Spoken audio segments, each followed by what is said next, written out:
Hi, I'm Dr. Bob Grakowski, creator of the Better Brain Blueprint. Welcome to another edition of Master Mindset. Today we have a very special guest, Kyoshi Dave Kovar. He's not only a black belt in 10 different styles. We're going to have a conversation today about mastery. I know that we've had many conversations. He's been a friend for close to 28 years. He was my instructor in martial arts, but also a very good friend. Dave's a very humble guy, but just to share some facts about him, he's not only been an instructor for 37 years, he has over 400 schools that are using his system, not only in creating healthier schools, but better business. 25,000 students have gone through his martial arts schools that he has around the Northern California area, and about 3,400 of those students are black belts. Many instructors, 7 different countries. I know when I've spoke to many other instructors and owners of schools, they really know who Dave Kovar is. So he's going to share some of his strategies, insights, not only as far as martial arts, but about life, because he's an amazing guy in all areas of his life. So Dave, thanks for having you here today. I know you're a humble guy. Well, thanks for that introduction. Yeah, exactly.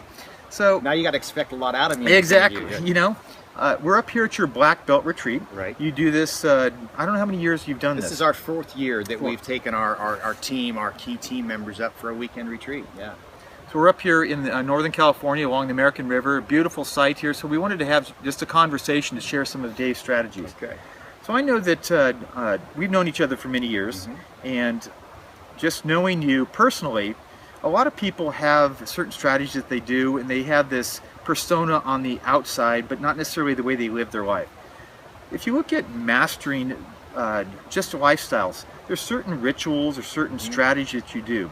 I'd like you to share some of those. So, you know, my experience has been the quality of your life is direct relationship with the quality of the habits and routines and rituals that you have in place. And if you analyze your day from dawn to dusk and you think, okay, what empowering habits do I have, right?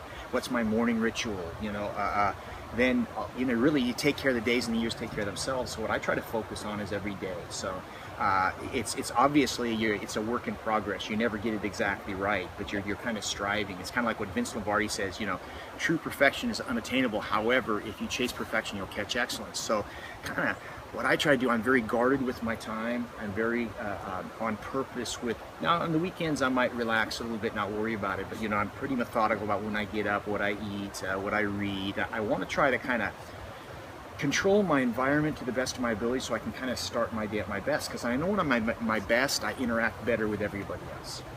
Well, I know that, you know, we, for probably about 10 years, we were partners. We would work out in weightlifting, and we'd be there at 5 o'clock in the morning on task. You still are participating in that. I've changed a few things with my workout routine. Now, when you are creating a healthy business and healthy, you not only have instructors, but you have all these students. The thing that I appreciate you the most is what you're doing to impact our future generations and our kids. I know that you have programs about bowling. Right. So tell me a little bit about that strategy or some things. So, you know, kind of one of the things is I teach martial arts, and people that do martial arts get it, and if people that don't, maybe I get that you don't get it, but really what it's about and why it's so powerful is we have a phrase, practice the fight so you don't have to. And what that means is that martial arts really does not create violent people. It creates, you know, actually in very few exceptions.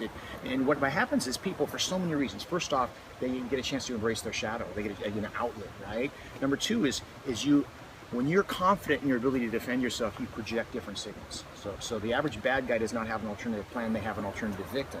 So if we teach our child, it doesn't matter, they could be a 4-year-old kid or a 45-year-old, it doesn't matter.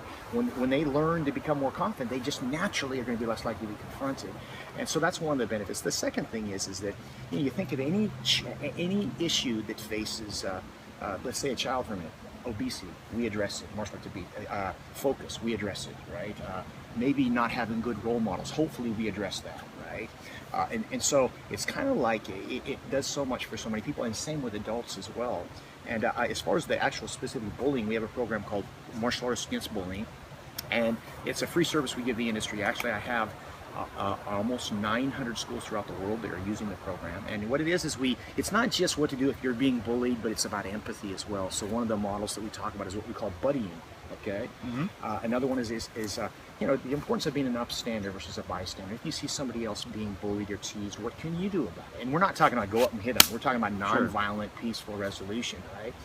And why you wouldn't, because someone's got to be doing the bullying, right? Yes. So why you wouldn't want to be a bully, right? And so we use a lot of Socratic methods of drawing kids out through storytelling and whatnot to get people to maybe look at their life. Are they that kid? What they can do better?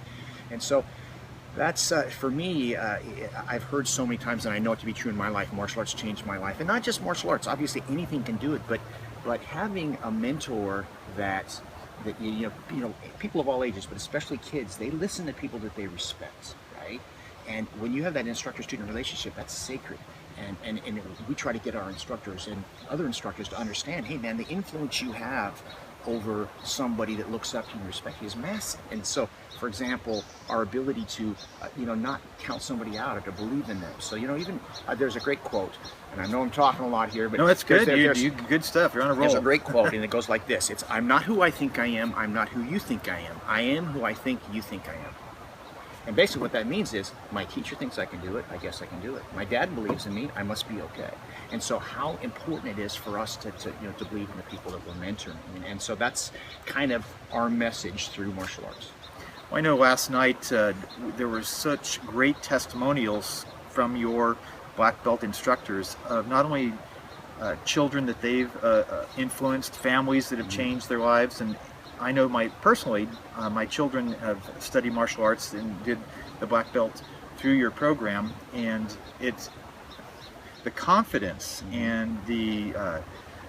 I remember one incident. My daughter was getting her junior black belt, and one of your instructors was doing something, and here's Heather at 10 years old, and she throws the instructor down to the ground, and I remember my wife going, yes, prevention, you know. So it's you feel confident, especially in today's world. There's such, you know, the non-violent approach in martial arts. You know, keep your treasure hidden in your pocket. So that's such a critical thing. You're not creating violence. You're actually proactively hedging it off. Really, truly, if you can't defend yourself, right, and you think, oh, non-violence is my way, it's because you have no choice. Meaning, when you can defend yourself, you know, you project yourself differently, and you can choose not to. And here's the deal. Let's say that you confront me and I rear end you, and you get out of the car and you're upset and you're angry and you're heated. And let's just say I have no confidence in myself. I'm going to respond one of two ways. Okay, either I'm going to respond fearful, or I'm going to rage back. Okay, neither one of those is going to elicit the response I want for a peaceful resolution. If I respond fearful and you have aggressive, if you're a predator, then oh man, you love this, right? Yes. And feed on that. Or if I'm aggressive back, chances are we got two guys butting heads. However, if I look at you and think, you know what, I don't want to have to fight this guy, but I could if I had to, right? Sure. It allows me to be calm and centered, and then I can say, hey buddy, sorry about that, man. And you know, it didn't mean to, my fault, we'll take care of it with insurance, but you can feel my confidence. What I'm really also saying is, hey, let's not go any further because I'm not afraid of you. And there's a certain that transcends a lot of challenges, and so that's why once again I said earlier, practice the fight so you don't have to. So that's one of those intrinsic benefits of martial arts. Well, I think that, you know, that it exudes into your lifestyle and relationships, in your work, you know, to have that inner confidence. Sure. It's so important in that physical training. So you said to have a mindset. Is there something that you do to get centered? You talked about your focus on your time and your reading and things. Is there something that you do to get into that state? And do you do that on a daily basis? Or? Absolutely. It's two extremes, really. I like it the yin and yang. So one is I like intense exercise, right? And any exercise is better than no exercise. And I like a slow stroll, that's fine in the park, a fast run, but you know, a short, intense exercise, right? So that you really get your heart, you know, gets that, you know, your heart pumping, right? That endorphin rush. And then the extreme, calm, contemplative breathing or meditation. So those two extremes for me kind of help me find my center. So I do both every day. So the yin and the yang, yes, that's so important, because sometimes a person maybe is just intensively exercising, but they don't take time to center the mind. I see that a lot with patients is where they might be in a meditative state and they're just at that lower energy, but yet they don't increase their intensity. So if I look at emotion, a scale of human emotion, think of it, if you were to put 4 quadrants, now there's more than 4 emotions, but if you think high positive would be enthusiastic, excited, energetic, right? Yeah. High negative is raged, angry, okay? Low negative is depressed, lethargic. Low positive, calm, relaxed, soothing. So the trick is to stay on the high side as best you possibly can, but you can't always stay up. So if you want to be high positive, what you have to do is you have to allow yourself, and that's where most people don't do, is they don't allow themselves to go low positive, which is, you know, that relaxation. That's the part that the average person, we pride ourselves in getting by on lots of sleep. And if you're getting through the day, the only way to get through every day is with a Red Bull in the afternoon, there's something wrong with what you're doing. And so it's kind of like, you know, I find what's incredibly powerful is I meditate a couple times a day and I take a nap every afternoon. It's a very short nap, but just that time to kind of let myself just relax. And all of a sudden then I'm recharged and I can go later on in the evening for hours. You know, it's interesting to say that. There was an article in a magazine, health magazine for doctors, and it was talking about the afternoon nap and how important that was to get your brainwave pattern into a lower state at a certain time of the day, somewhere between 10 and 2 when your energy's high, but to actually calm it down. And it helps your heart health, it helps your brain health. So that's interesting that you say that. The cool thing about what you just said, I don't know if you got all those amazing strategies right there, but I mean, you've thought this ahead of time. You've proactively looked at the high energy, the low energy, and you look at them as quadrants. You break it into something that you can conceptually put into play. It's not like hit and miss. You have a strategy, you have a formula, you have a rhythm that you do, and I think that's a thing that is so important because people in today's world are all over the place, and that's creates stress. So you know what I experience is that, you know, like I've had my share and still do have my share of high negatives, right? When maybe I'm more upset than I should be. And I think the key for me, you can't always control your emotion, but if you can acknowledge and accept the emotion with which you're experiencing, like if you can get to, wow, I'm really angry right now, if you can objectify that, that's the first step to controlling it. And if you can do that, then all of a sudden you can keep yourself from saying or do something you might regret later on, right? And that's, you know, that's a lifetime lesson. But I heard a quote one time. It goes like this: never make an important decision when you're angry or upset. It's like letting a coward lead your army. And I love that, right? Yes. It's like, so you find yourself in that high negative. You can just go, whoa, it's like, this is not good. Let me take some breaths. And so anytime you have any important life-changing or decision, you know, the more time you can really, you want to do that when you're at your best, not when you're in a disempowering state, because you're never going to make the right decision. And we've all done it. We've all done things, you know, in a temporary bad mood that affected a long-term situation. Well, what you just said, from, you know, I look at everything from the 4 quadrants of the brain and the different levels. That's so powerful from a neurology coming from that level. If you're in a stressful state, you're in that lower reptilian instinctive brain, you're going to do something you're going to regret later on. Right. And your memory's not good, your instinctive action is just to fight or run away from it, let alone to calm yourself, center. You use a higher level of that prefrontal cortex, that higher executive part of your brain, and if you can catch yourself, go to that level of the brain, you're actually using it appropriately. It's like changing the channel on a TV. You've got this fight going on, I don't like that. You just, you know, change it. That's what I look at. I'm going to change the channel to the most positive, proactive decision. So it's cool to see how you put that into play, and I always look at it from a neurology point of view. Yeah. So, you know, if we can use our brain more effectively, but most people just let it run itself. Our mind is not our brain. Yeah, our mind runs our brain. And so we've got to realize that having control of our mind is powerful. Yeah, totally. And you know, the one thing for me that, like, at the end of the day that I need to remind myself about, that it puts everything in perspective, is really, and it's so cliche, but an attitude of gratitude. You know, there's so often, probably 97% of your life and my life is going right, but sometimes we focus on that 3%. And we don't take time to go, wow, man, you know. Look at what we have. We're here at a sunrise. I mean, and you know, breakfast is ready for us, and you know, and it's kind of like and so often we get carried up in that, and we don't just go, man, I've got it pretty good, you know, and that's when I can get myself in that mindset, then that's always what makes the days better. So some of the strategies that are so important in looking at what has happened already today. It's sunrise here along the river.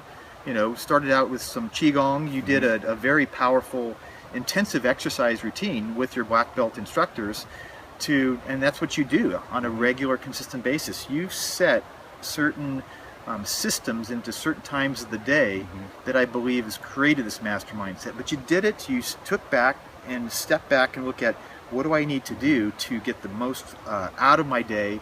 And that's what I respect you the most. Well, thank you, and you've for that. And you know, I heard a line. I don't remember who it was. It might have been Tony Robbins. Is more people spend time planning their vacation than they do their life, right? Yes. And it's so true, man. Yeah. And the trick is I think the key for all of us is to live on purpose. You know, like okay, what, how do you know if you had a good day or not? What can you do to, what constitutes a good day that's realistic? You know, and so I think we never quite get it right, but hopefully we just make the mistakes less and less.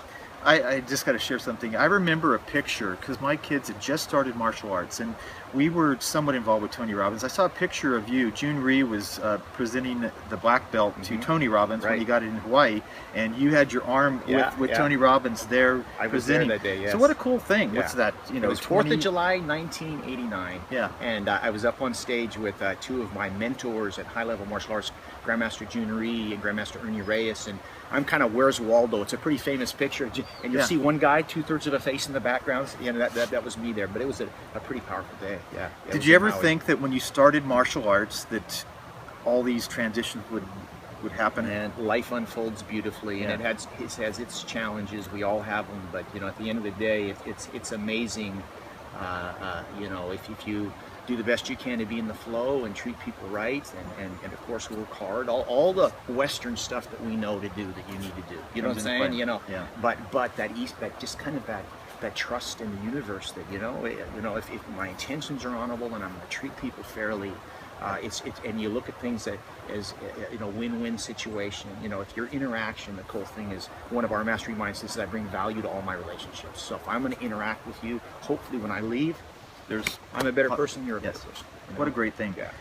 Knowing you through the years, you just continue to grow and thrive. And so where do you see yourself? Do you have any major thing? How would you like to best be remembered? Well, I honestly, I'm just kind of, I love what we're doing and where we're going, and I don't know, I don't really know what I'd do if I were ever retired, and so, you know, I want to stay relevant, and what that is amount to is to make sure that you got to continue to be educated. Like, so for me, like, I really got to understand technology. I was one of those guys, smartphone. Well, I realize if I want to be relevant in this universe, I got to understand what's going on there. So my goal, and I can do a way better job, is to be a forever learner, you know, to continue to study and grow and not ever feel like I know it all. And one of the things, like with martial arts, I've been training my whole life, and I have rank in several styles, and I'm very proud of that. I'd like to think I never went after the rank. I just enjoy training, right? But and so someone that doesn't know martial arts must think, man, you know a lot. Well, relatively speaking, but there's so much more. Like, I'm still just a beginner. It's a vast universe of things you can learn. Yes. So, in looking at some closing, are there any things that you might want to recommend to a person to maybe start? Maybe their life is kind of all over the place, and they need to get centered. They maybe start to master their mindset. You know, I would look at several different things. Once again, what we mentioned earlier about taking care of the days and years, take care of themselves, is really mind, body, spirit. So, you know, what are you doing to cultivate mind from the sense of, like, education? So much research, and you know more about this than me, that goes into someone, you know, getting old gracefully as they're learning, right? Yes. Body, what are you doing? You know, I'm amazed by how many really smart people have a disconnect by how they treat their body and their level of health. They can't figure out, gee, I'm sick, what's wrong? You know, but they treat themselves like crap, right? And so our ability to really, like, you know, eat right, exercise, get enough rest, which is often, neglected, right? We pride versus really trying to get enough sleep. And then spirit, what are you doing to cultivate through both, like, meditation and, inspiring reading, whatever that might, whatever your connection is, right? And so I think that's, and you start small. You start small. If you're not doing some things you should, like, say your diet really is bad, maybe you don't try to go cold turkey and be a raw vegan right away. Maybe you just eliminate soda and start drinking water. Maybe that's the first step, right? And you haven't exercised for years, maybe you just get up 5 minutes early and walk around the block and do 5 push-ups. And you start small, so you build success and you develop discipline. we have a concept called my word is law. That is, you make a small commitment and You stick to that. stick to it. And then as your self-discipline improves, then you build up your challenges. Powerful. I mean, you could probably watch this interview several times and get different strategies. And I look at it from a neurology point of view, and you're doing all the right stuff. You for your brain, for your body, mind, and spirit.